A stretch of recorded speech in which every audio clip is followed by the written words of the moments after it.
A mensagem de Mark Finley fala sobre o grande triunfo do bem contra o mal, mesmo vivendo em um mundo de reinos em colisão. Nós temos estudado o livro de Daniel e eu acho que, ao começarmos esta sétima parte, devemos resumir o que nós vimos até aqui. Eu preciso que me ajudem. O tema do primeiro capítulo foi Deus faz o quê? Transforma a derrota em vitória. No segundo capítulo, ele é o Deus que revela o futuro. No terceiro capítulo, ele é o Deus que redime ou livra o seu povo. No quarto capítulo, ele é o Deus que governa sobre todos. No quinto capítulo, alguém diz para mim? Ele é o Deus da justiça e do juízo, o Deus que desenhou uma linha na areia e cuja misericórdia tem limites, que dá a sua graça, mas que também pronuncia julgamento. No sexto capítulo, ele é o Deus que reina para sempre. Quando os leões rugem ao nosso redor, Deus está lá. Nos 6 primeiros capítulos do livro de Daniel, Deus revela um conflito entre Cristo e Satanás. O profeta Daniel revela um conflito entre a lei de Deus e entre as questões de adoração. No capítulo 1, o rei Nabucodonosor, o rei da Babilônia, atacou o templo de Deus em Jerusalém. E lá ele desonrou o templo em Jerusalém, roubando os utensílios reais. No capítulo 2, Deus revela para Nabucodonosor que ele era o rei supremo sobre todos, através da grande imagem do capítulo 2. Mas no capítulo 3, Nabucodonosor decidiu imitar a imagem como sendo um poderoso governador, fazendo um decreto universal, ordenando que homens e mulheres adorassem aquela imagem de Nabucodonosor, violando a ordem de Deus. No capítulo 4, Deus lembra Nabucodonosor que ele é o rei. E no capítulo 5, Belsazar, em um banquete, desonra mais uma vez os utensílios santos do santuário. No capítulo 6, um decreto de morte é assinado. E o ponto principal é adoração e obediência. Preste atenção agora. Nos 6 primeiros capítulos de Daniel, existe um conflito de medo. E nos próximos 6 capítulos de Daniel, ocorre uma ofensiva batalha. Os temas nos primeiros 6 capítulos de Daniel eram a obediência, a lei de Deus, a adoração. Quando lemos o capítulo 7 do livro de Daniel, acontece uma transição. Nos primeiros 6 capítulos, o rei literal da Babilônia, Nabucodonosor, ataca o templo literal de Jerusalém e tenta forçar ou coagir a adoração. Nos últimos 6 capítulos, Daniel tem 12 capítulos, os 6 primeiros são históricos e os últimos são proféticos. Nos últimos 6 capítulos, surge um novo poder. O assunto dos últimos capítulos não é sobre o templo terrestre, mas o assunto dos 6 últimos capítulos é sobre o próprio céu. Não sobre o templo terrestre, mas sobre o templo celestial. Um poder político-religioso surge no capítulo 7, como veremos agora. E este poder não procura fazer homens e mulheres infringirem uma lei humana, mas procura fazê-los infringir a própria lei de Deus no céu. As lições que aprendemos nos primeiros 6 capítulos sobre fé, sobre obediência, adoração ao verdadeiro Deus, com Daniel, nós aplicaremos aos últimos 6 capítulos quando um poder terrestre tentou modificar a essência da lei de Deus. Nós nunca iremos entender completamente os últimos 6 capítulos, se primeiro nós não entendermos alguns detalhes sobre os 2 santuários bíblicos. Se vocês têm as suas Bíblias, peguem e abram no livro de Êxodo. Êxodo, no capítulo 25. Vocês observam que eu estou em pé no meio de uma maquete do santuário que Deus ordenou que Moisés construísse, quando Israel vagueava naquele deserto. Êxodo, capítulo 25, começando com o verso 8. O livro de Daniel, em seus capítulos proféticos, assume que os leitores sabem alguma coisa sobre os santuários bíblicos, os 2 santuários. Êxodo 25, verso 8. E Deus disse: e me farão um santuário, para que eu possa habitar no meio deles. Verso 9. Segundo tudo que eu te mostrar para modelo do tabernáculo, e para modelo de todos os seus móveis, assim mesmo fareis. Vamos pular para o verso 40. Vê, pois, que tudo faças segundo o modelo que te foi mostrado no monte. Deus levou Moisés até o cume do Monte Sinai.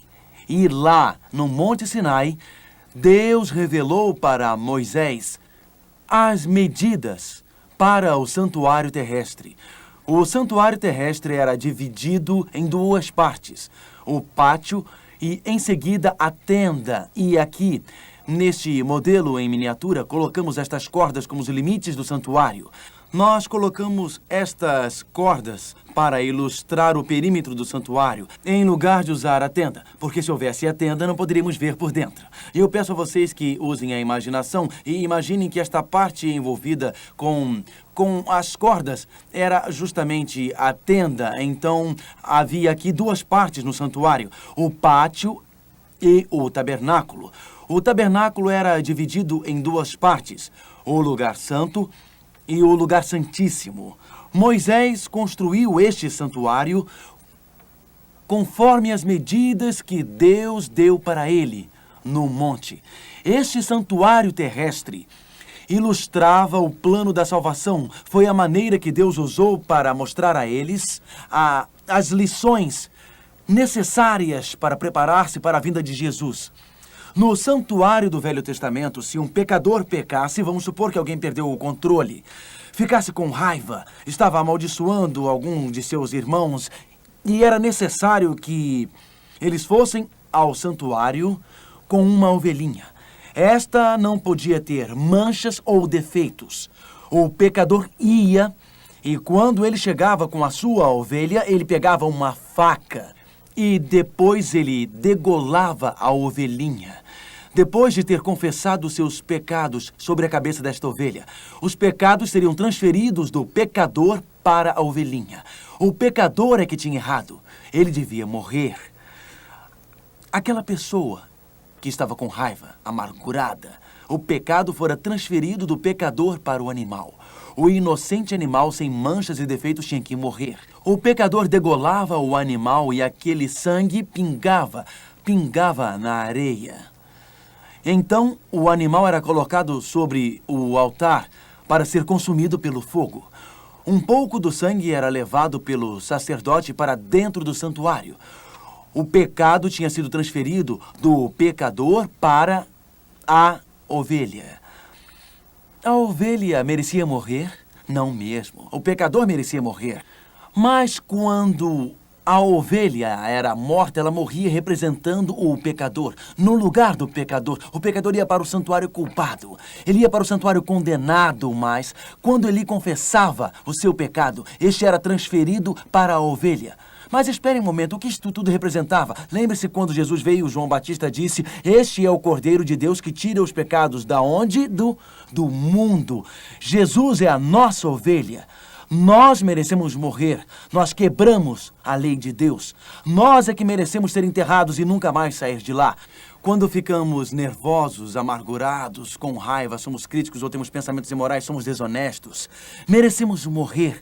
Mas Deus, Ele mesmo, tomou sobre si mesmo, no simbolismo da ovelha, nossos pecados. A ovelha representava Cristo. A ovelha não salva a ninguém, e nem o sangue da ovelha, o sangue de Cristo salva. Então o sumo sacerdote, depois do sacerdote lavar as mãos, levava o sangue para dentro do santuário, passando pela mesa dos pães, da proposição. E cada pão representava Cristo, que é o nosso pão da vida, que nos nutre. O candelabro representava Cristo, que é a luz da vida que ilumina nossas vidas. Passando com o sangue pelo santuário, o altar de incensos representava a fragrância de Cristo. a beleza e a justiça e a sua perfeição de vida subindo para Deus. Nós merecíamos morrer, mas Jesus Cristo, como o pão da nossa vida, nos nutre e nos mantém vivos. Cristo, como a luz da vida, nos dá a verdade. Cristo, como a ovelha, morreu por todos nós. Cristo, a justiça e a sua vida perfeita se apresentam diante de Deus para interceder por nossa imperfeição. O sacerdote aspergia o sangue aqui no véu, diante do lugar santíssimo, simbolizando a lei de Deus que estava na arca do concerto, que simbolizava com os querubins que a lei de Deus tinha sido quebrada.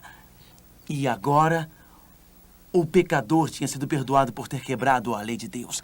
Sim, e todo Israel, quando olhava para o santuário, sabia que o pecado podia ser perdoado. Aqueles homens e aquelas mulheres que foram punidos pela sua desobediência podiam ser perdoados. Eles podiam ser perdoados. A ovelha representava Jesus que morreu. O sacerdote representava Jesus que vive. Quando você e eu pecamos, podemos nos ajoelhar diante de Deus e saber que a nossa ovelha, Cristo, morreu e que nosso sacerdote, Jesus, vive. Havia um santuário aqui na terra, mas ele era apenas uma maquete do grande e original santuário lá no céu. Peguem suas Bíblias e abram em Hebreus capítulo 8. Havia um santuário aqui na terra, mas ele era apenas um dos 2 santuários. Porque o modelo aqui na terra apenas simbolizava o grande e original santuário lá no céu. Hebreus capítulo 8, versos 1 e 2. Tudo isso é o fundamento para se entender os últimos capítulos de Daniel. O conflito dos últimos capítulos de Daniel é sobre o santuário celestial. Mas desde que o santuário terrestre era uma cópia daquele que estava lá no céu, nós podemos entender, através do que aconteceu na terra, o grande conflito que está acontecendo no céu. Nós podemos entender, através do que vemos na terra, o que nós não podemos ver no céu. Hebreus capítulo 8, versos 1 e 2. Ora, o essencial das coisas que temos dito é que possuímos um sumo sacerdote que se assentou à destra do trono da majestade lá nos céus, como ministro do santuário e do verdadeiro tabernáculo que o Senhor erigiu, não o homem. Havia um santuário na terra, havia um santuário na terra e havia um santuário no céu. Onde fica o verdadeiro santuário? Onde fica? No céu. Nos 6 primeiros capítulos de Daniel, Nabucodonosor e Belsazar e todos os babilônios atacaram o santuário terrestre, que nos dias de Moisés era uma tenda. Mais tarde, nos dias de Salomão, foi construído um grande templo. E aquele templo em Jerusalém, o templo literal, ele foi atacado pelos reis babilônios nos 6 primeiros capítulos.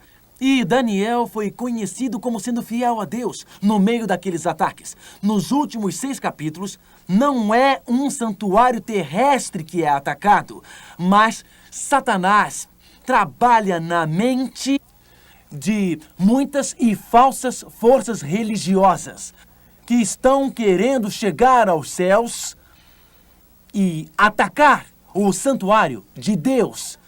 Estudemos isto em Daniel capítulo 7. Abram suas Bíblias em Daniel 7 e embarquemos em um dos mais estimulantes, um dos mais emocionantes capítulos da Bíblia.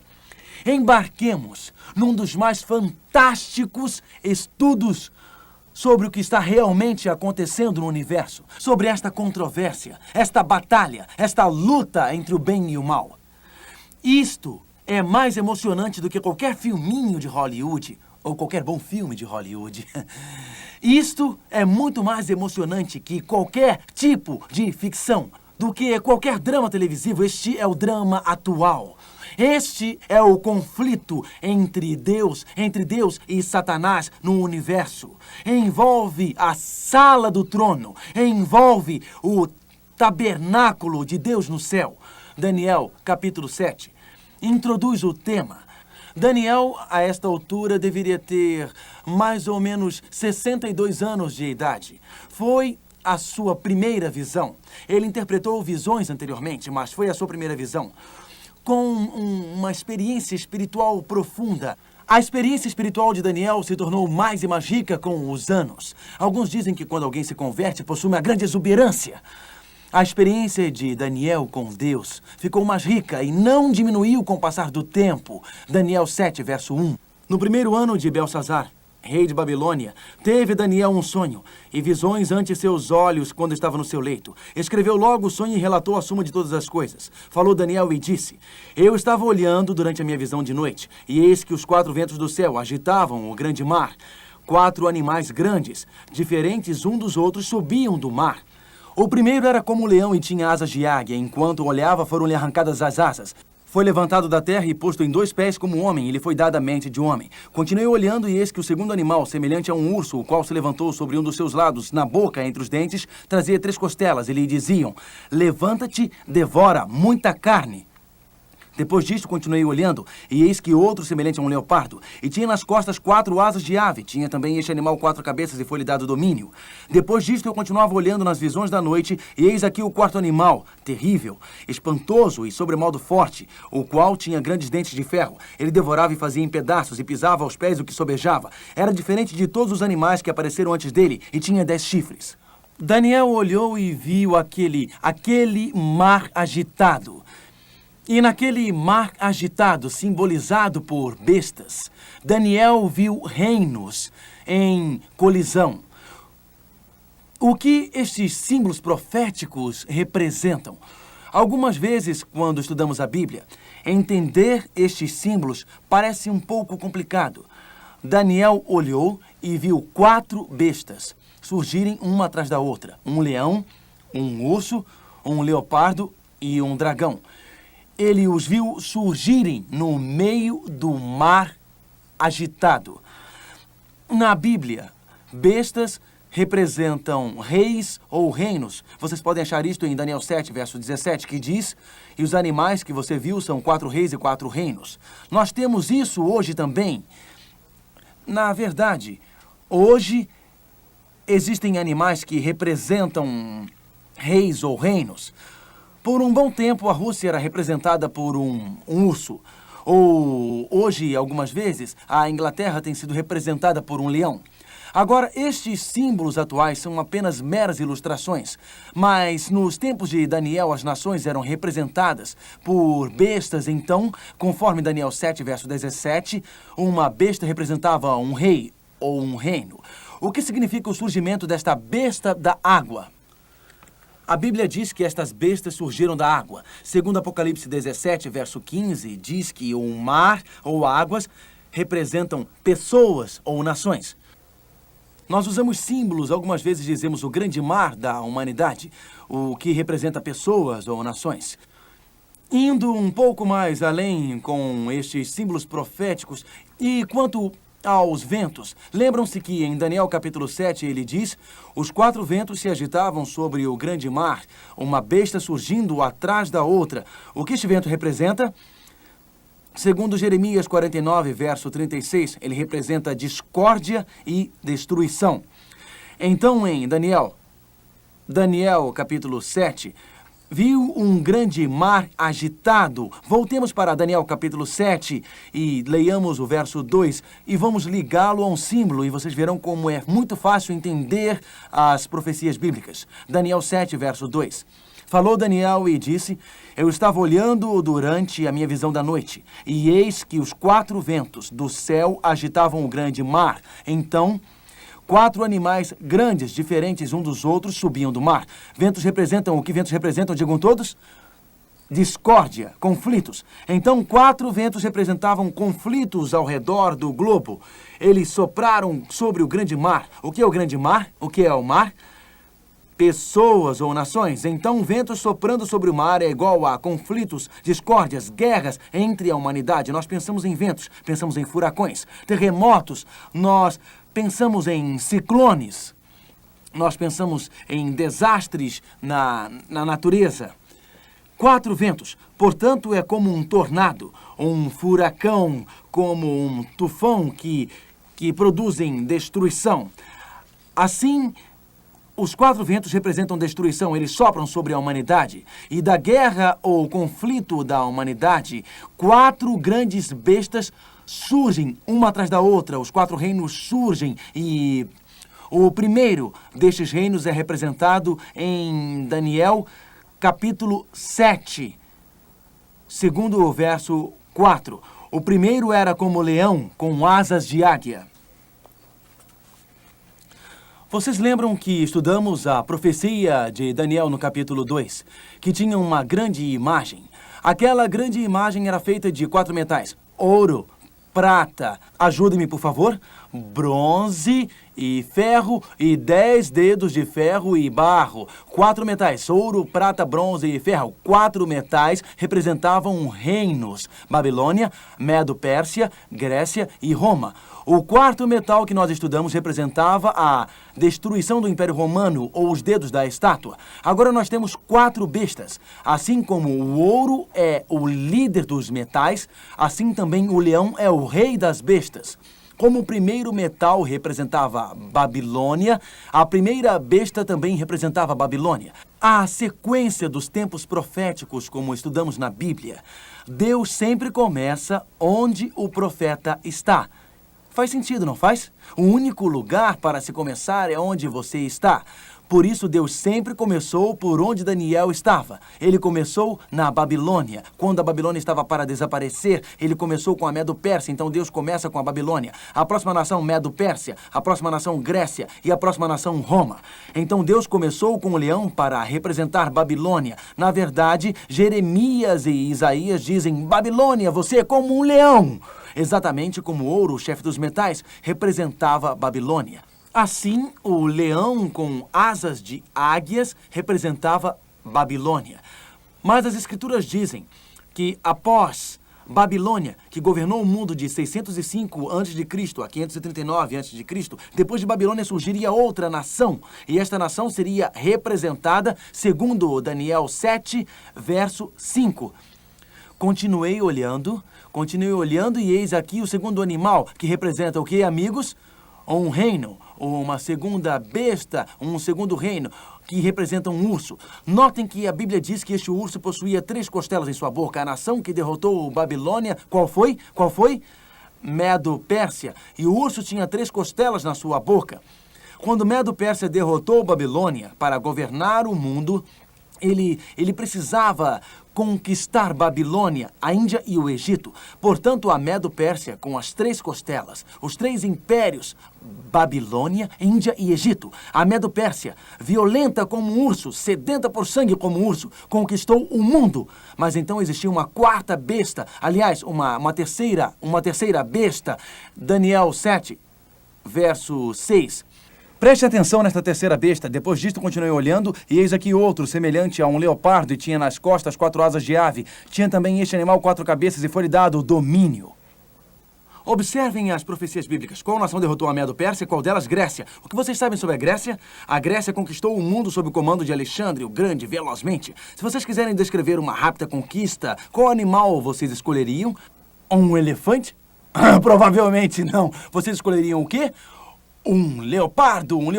E se quisessem muito rápido, o que vocês fariam com seu leopardo? Botariam asas nele. Colocariam asas nele. Por isso, Deus descreve a rápida ascensão de Alexandre o Grande com um leopardo dando-lhe asas. Quando Alexandre o Grande morreu, os seus 4 generais, Cassandro, Licimarco, Ptolomeu, Seleucus. Puxa, que nomes, mas vocês não precisam sabê-los para passarem no curso. Mas eram 4 generais. Alexandre morreu bêbado com 33 anos. Aqui, os 4 generais, Cassandro, Licimarco, Ptolomeu e Seleucus. Eles disseram: por que instituir um novo governador? Vamos dividir o império. Então Ptolomeu ficou com o Egito e o resto do império foi dividido em 4 partes. O que Deus fez, a profecia não adivinha. Ela sabe. Deus descreveu Alexandre o Grande como um rápido conquistador do Império Grego, como um leopardo. Por ter sido rapidíssimo, ele colocou 4 asas nele, porque Deus sabia que Alexandre morreria cedo. Ele colocou 4 cabeças no leopardo, indicando que o Império Grego seria dividido por 4 generais. Mas continuemos. Havia a Babilônia, Medo-Pérsia, havia a Grécia, havia Roma, para que entendêssemos bem o conflito entre o bem e o mal. E para que entendêssemos os últimos dias, Deus passou rapidamente por estas bestas porque Ele quer concentrar-se na intensa batalha. A batalha entre o bem e o mal, a batalha pela sua mente e a minha, aquela batalha sobre a verdade, aquela batalha sobre a justiça, aquela batalha sobre a lei de Deus que ocorre hoje. Esta porção histórica é só para preparar-nos para os últimos conflitos terrestres. Então lemos Daniel capítulo 7 e verso 7. Depois disto, eu continuava olhando nas visões da noite e eis aqui o quarto animal, terrível, espantoso e sobremodo forte, o qual tinha grandes dentes de ferro. Ele devorava e fazia em pedaços e pisava aos pés o que sobejava. Era diferente de todos os animais que apareceram antes dele. Tinha 10 chifres. Agora preste atenção. Esta besta surge. Esta quarta besta surge. E a quarta besta tem 10 chifres. Agora lembrem-se. Qual foi a nação que derrotou a Grécia? Qual foi? Roma. E o Império Romano foi dividido quando caiu em quantas partes? Em 10. Observem o paralelismo. Na imagem de Daniel temos a cabeça de ouro, os braços e o peito de prata, os quadris de bronze e as pernas de ferro. Na imagem de Daniel temos 4 metais. Na descrição de Daniel, capítulo 7, temos 4 o quê? Bestas. Algumas vezes as pessoas se perguntam por que metais em Daniel 2 e por que bestas em Daniel, capítulo 7. Por este motivo. Com os metais, Deus queria destacar que cada império na terra era temporário, o ouro era temporário, a prata temporária, o bronze era temporário, o ferro era temporário, os pés de barro e ferro foram temporários. Ele queria mostrar a debilidade deste reino contra o seu, queria reinar para sempre na pedra que destruiu a imagem. Em Daniel capítulo 7, Deus não está focalizando a duração de reinos, mas está focalizando uma guerra. Por isso ele usa estas bestas selvagens, um leão selvagem, usa um urso selvagem, um leopardo selvagem e um dragão selvagem como uma besta. Estas bestas violentas atacam Deus, atacam seu reino, mas o reino de Deus reina eternamente. Assim como haviam 4 metais, haviam 4 bestas. Assim como o quarto metal possuía 10 dedos, a quarta besta, a besta com dentes de ferro, possuía 10 chifres. Assim, a quarta besta representa Roma, assim como os 10 dedos. As divisões do Império Romano, também os 10 chifres, representam o Império Romano. Então, nós vemos tudo isso e a esta altura, recordemos rapidamente estes grandes impérios. Babilônia, a cabeça de ouro. O leão, representando Babilônia novamente. Prata, o segundo metal, representando Medo-Pérsia. O urso, representando Medo-Pérsia. Bronze, representando a Grécia. O leopardo, representando a Grécia. O ferro, representando Roma. O dragão, representando Roma. Existe uma comparação entre Daniel 2 e Daniel capítulo 7. Os 10 dedos da imagem, as 10 divisões de Roma, os 10 chifres da quarta besta, as 10 divisões do Império Romano. A pedra que destruiu a imagem em Daniel capítulo 2, estabelecendo o reino de Cristo. Em Daniel 7, acontece algo novo. Daniel 7 fala sobre a mesma coisa que o capítulo 2, mas ele amplia até os anos antes da vinda de Cristo. Ele conta para nós sobre os eventos que ocorrerão antes da volta de Cristo, porque o capítulo de Daniel 2 lida com a história do passado e nos guia até a vinda de Cristo. Em Daniel 7, lida com eventos que ocorrerão em nossos dias antes da volta de Cristo. Isto é dito em Daniel 7, verso 8. Pegue suas Bíblias e leiam Daniel 7, verso 8. É introduzido um novo poder em Daniel 7, verso 8. E estando eu a observar os chifres, eis que entre eles subiu outro chifre pequeno, diante do qual 3 dos primeiros chifres foram arrancados. E eis que neste chifre havia olhos como os olhos de homem, e uma boca que falava com insolência. Um pequeno chifre surgiu. O que este pequeno chifre faz? Versos 24 e 25. Os 10 chifres correspondem a 10 reis que se levantarão daquele mesmo reino. Os 10 chifres surgem de qual reino, pessoal? Qual é o reino, gente? Qual é o reino? Qual? Roma. Então, os 10 chifres são as 10 divisões de Roma. Mas, verso 24, depois dele se levantará outro, o qual será diferente dos primeiros. Não importa o que seja, este chifre, ele não é igual aos outros. Os outros 10 chifres são políticos. E ele diz, verso 25, e abaterá a 3 reis e proferirá palavras contra o Altíssimo, magoará os santos do Altíssimo e cuidará em mudar os tempos e a lei. Mas depois se assentará ao tribunal para lhe tirar o domínio. Nos últimos dias da nossa história, um poder chamado de pequeno chifre surgiria. Ela modificaria não as leis humanas, mas a lei de nosso Deus. Recordemos as grandes eras históricas. Primeiro, a Babilônia surgiria de 605 a 539 a.C. Então, Medo-Pérsia surgiria. Ela sucederia a Babilônia, governou de 539 a 331 a.C.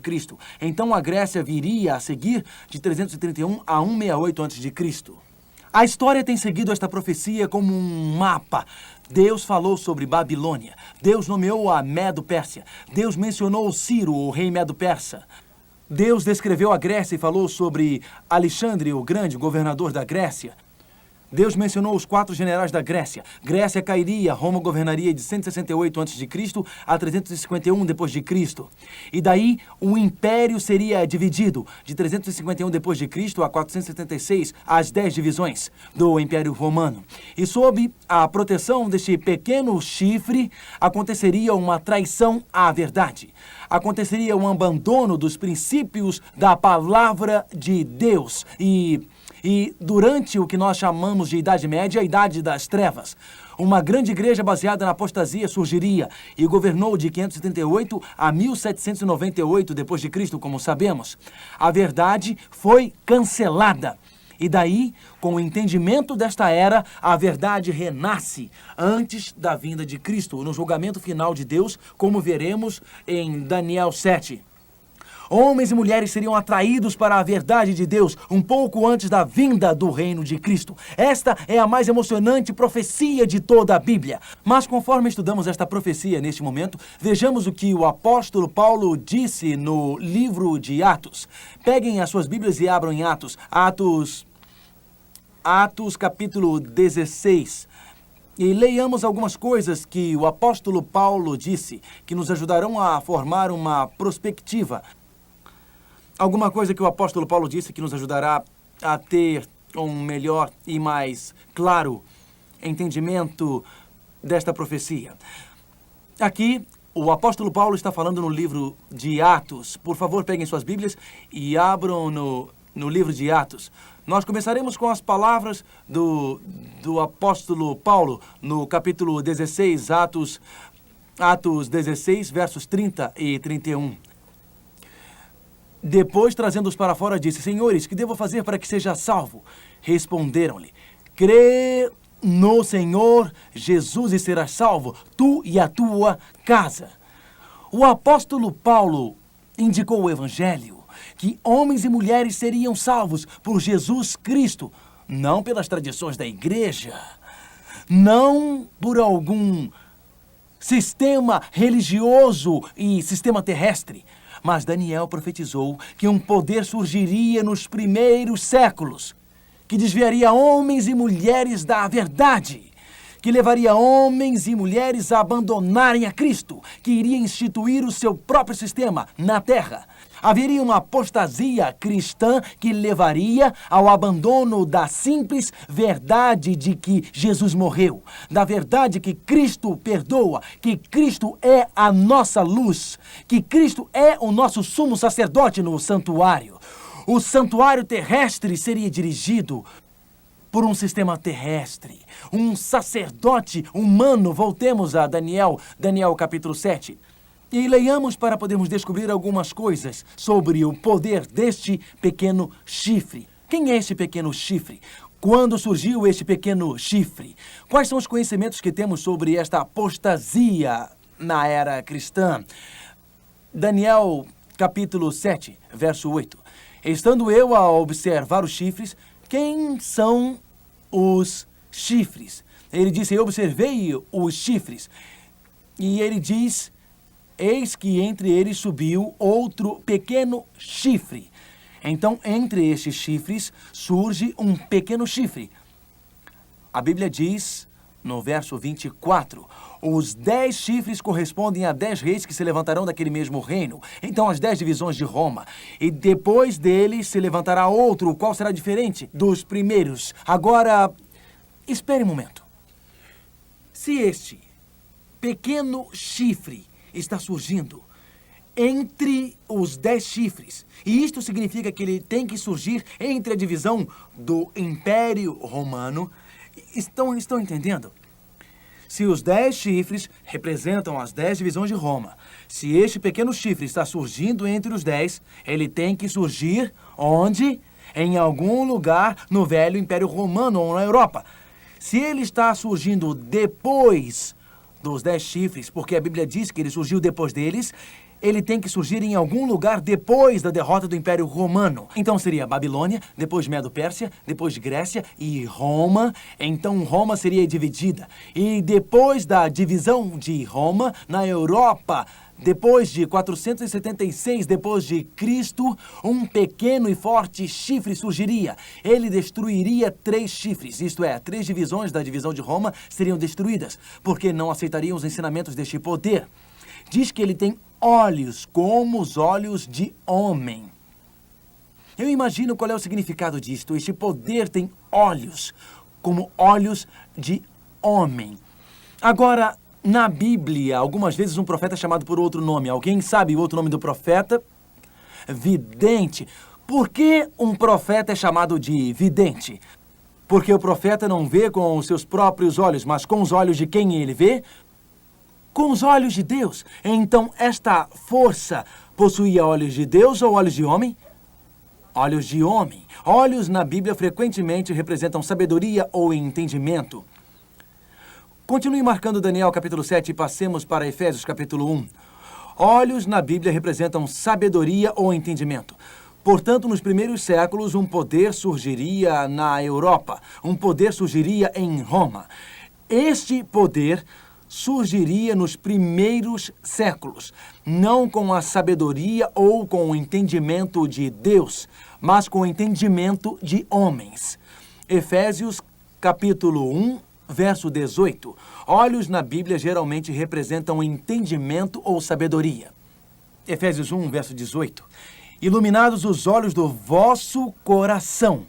Notem que estes são os olhos do entendimento, portanto, este poder não tinha a mente de homem, mas este poder tem a mente de Deus, e que seria diferente dos outros 10 chifres. Lembram-se quando lemos o verso 24 de Daniel 7, que diz que dos 10 chifres saídos do Império Romano, aconteceriam 10 divisões, mas outro pequeno chifre surgiria do Império Romano nos primeiros séculos, e ele seria diverso dos outros primeiros. O que significa diverso significa diferente. Os outros poderes eram políticos, porém este poder seria diferente porque seria religioso. Os outros 10 chifres eram todos poderes políticos. Este seria um poder religioso. Por isso, nos primeiros séculos, nós esperamos o surgimento de um poder religioso. Este poder religioso seria baseado na sabedoria humana e no entendimento humano. Aconteceria um abandono da verdade da palavra de Deus. Um abandono da verdade da palavra de Deus. E, automaticamente, este poder perseguiria o povo de Deus e mudaria a própria lei de Deus. Notem Daniel capítulo 7, verso 25. Daniel 7, verso 25. Proferirá palavras contra o Altíssimo e magoará os santos do Altíssimo e cuidará em mudar os tempos e a lei. Este poder desenvolveu-se nos primeiros séculos. A tradição humana tomaria o lugar da palavra de Deus. Este poder surgiria do Império Romano Pagão. Este poder seria diferente dos outros poderes anteriores, seria diferente da Babilônia, diferente da Medo-Pérsia, diferente da Grécia, diferente de Roma, diferente das 10 divisões. Seria um poder político-religioso. Seguindo o verso 25, 3 coisas proferirá a palavra contra o Altíssimo. O que significa proferir palavras contra o Altíssimo? Significa colocar a si mesmo na posição ou no lugar do nosso Deus. Significa usurpar a autoridade de Deus. Segundo, destruirá os santos do Altíssimo. Perseguiria aqueles que não aceitassem esta ideologia político-religiosa. Terceiro, e cuidará em mudar os tempos e a lei. Portanto, a Bíblia profetizou que haveria uma apostasia cristã. Isto aconteceu? Leiamos Daniel 8, verso 12. Daniel 8, verso 12.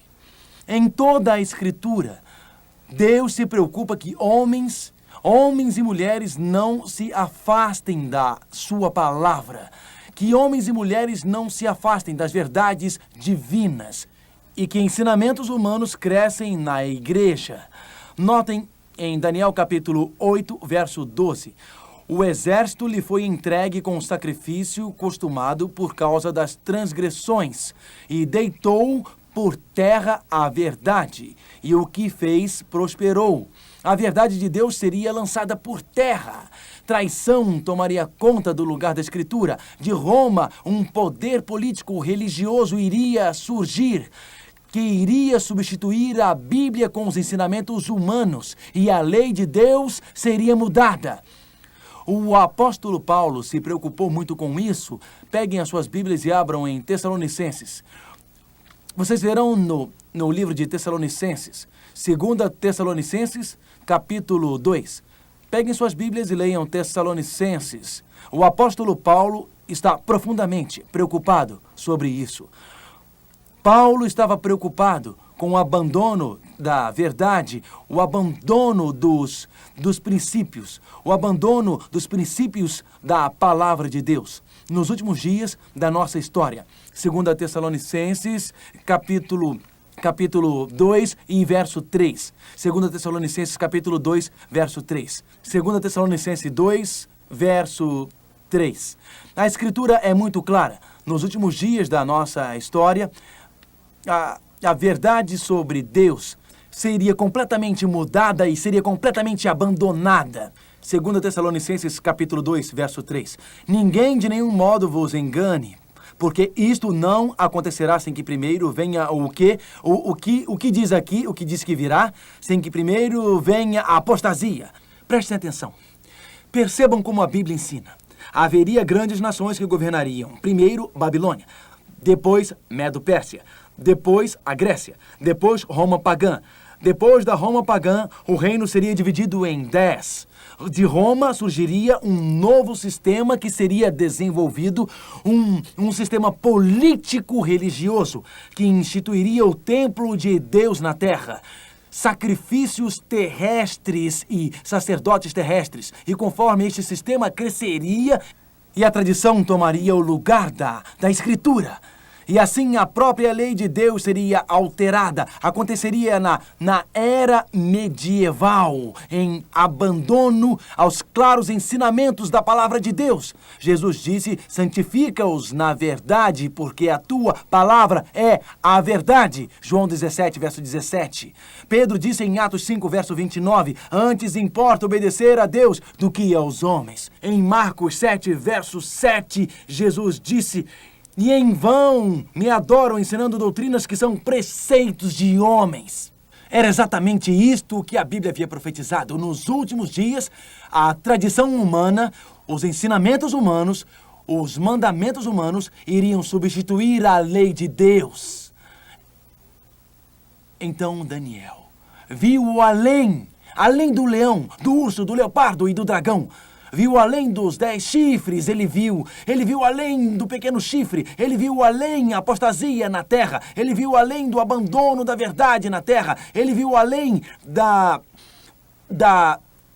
rebelião contra a lei de Deus. E então Daniel olhou para o céu e o que ele viu? Ele viu o santuário celeste. Peguem suas Bíblias, Daniel capítulo 7. Daniel 7. Ele viu o santuário celeste. Leiamos Daniel 7, versos 9 e 10. Daniel 7, versos 9 e 10. Continuei olhando até que foram postos uns tronos, e o ancião de dias se assentou. Sua veste era branca como a neve, e os cabelos da cabeça como a pura lã. O seu trono era chamas de fogo, cujas rodas eram de fogo ardente. Um rio de fogo manava e saía de diante dele. Milhares de milhares o serviam, e miríade de miríade estavam diante dele. Assentou-se o tribunal e se abriram os livros. Daniel disse: eu vi a terra e olhei para os céus. Eu olhei para os céus e eu vi Deus, o ancião de dias, sentado no seu trono. E lá o julgamento começou. E o chamado foi para que homens e mulheres de todos os lugares voltassem a obedecer à lei, que obedecessem à palavra de Deus. Um pouco antes da vinda de Cristo, haverá um último chamado nesta terra. Um chamado de retorno para a Bíblia. Um chamado para a verdade, um chamado para a obediência, um chamado para a adoração e harmonia com a verdadeira lei de Deus. Algumas vezes as pessoas perguntam: qual a diferença que existe em seguir ou não seguir a Deus? A diferença é a lei de Deus ou a lei dos homens. A diferença é a tradição dos homens ou a real palavra de Deus. Há algum tempo atrás, eu ouvi uma história que me parece ilustrar muito bem isso. João tinha crescido em uma fazenda. E ele sempre soube que ele seria um fazendeiro. E conforme ele crescia, ele dizia: eu não tenho dúvidas, eu serei um fazendeiro. Mas ele quis uma educação melhor do que o seu pai teve. Naturalmente, seu pai era um fazendeiro bem-sucedido. Mas seu pai nunca foi à escola. Ele plantava milho, mas João dizia: seria melhor do que meu pai, então foi para a escola, foi estudar agronomia. Ele sabia testar o solo, conhecia as condições das sementes, conhecia os fertilizantes certos a serem usados, mas tinha um problema: nunca teve dinheiro para comprar uma fazenda. Ele voltou para a fazenda de seu pai e seu pai disse: eu vou me aposentar. E quando isso acontecer, eu quero que você saiba que depois da minha aposentadoria eu quero lhe dar a minha fazenda. Mas, filho, eu vou sair de férias e direi quais sementes precisam ser plantadas e eu vou voltar em alguns meses. Então, eles passaram pelos campos juntos. Você planta tomates aqui, planta feijões ali, planta morangos acolá, planta batatas por ali. João anotou tudo cuidadosamente e disse: pai, eu faria exatamente como o senhor me disse.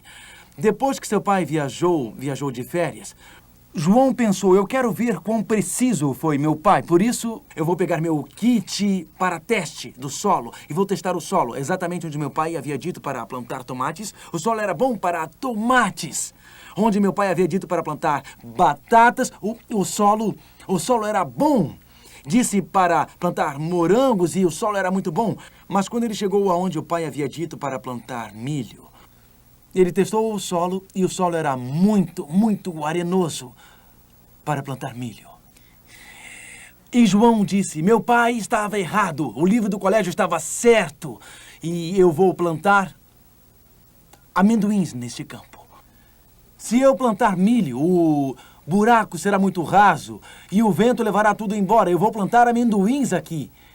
E assim João plantou amendoim, ao contrário do que seu pai tinha mandado. Ele sabia mais do que o seu pai. O pai voltou depois de um mês e João disse... Ele disse: pai, deixe-me mostrar-lhe a fazenda. Pai, deixe-me mostrar a fazenda. E João levou seu pai para os campos. Ele levou para ver os tomates, os feijões, os morangos que estavam crescendo. E os amendoins também. E o pai perguntou: onde está o milho? Onde está o milho, filho?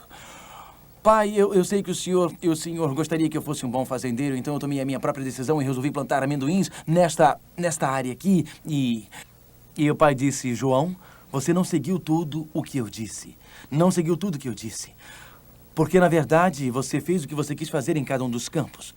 Então eu resolvi que eu não posso deixar a fazenda para um filho de cabeça tão dura que quer fazer o que ele quer. Deus nos deu instruções nos 10 mandamentos. E em Daniel 7, a Bíblia nos ensina que um poder político-religioso iria surgir nos primeiros séculos e que colocaria a tradição acima da Bíblia. Colocaria a palavra dos homens acima da palavra de Deus. Colocaria a lei dos homens acima da lei de Deus. Mas nos últimos dias, Deus chamaria homens e mulheres para voltarem a obedecer. E o problema não é uma fazenda, mas a vida eterna. O assunto é o reino celeste. Você já tomou a decisão no seu coração?